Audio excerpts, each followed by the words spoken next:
पुण्याच्या ज्ञानप्रबोधिनीच्या वतीने 2.25 लाख शालेय विद्यार्थ्यांना 600 शिक्षकांना, त्या 600 शिक्षकांना 4 रविवार आपण दिवसभराचं प्रशिक्षण दिलं, लिटरेचर दिलं.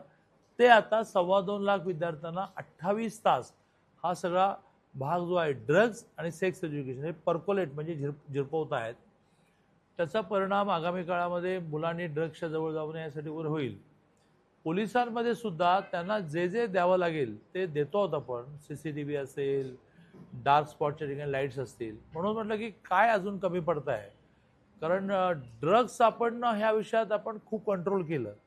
गांजा हा जो आहे तो ड्रग्ज नाही असं माझं म्हणणं नाही, पण तो सापडण्याव्यतिरिक्त बेसिक ड्रग्ज ज्याला म्हणतो ते गेल्या काही महिन्यामध्ये जिथे जिथे शक्यता वाटते त्या सगळ्या ठिकाणी आपण धाड काढतो आहोत. 12 तारखेनंतर पुन्हा भेटू.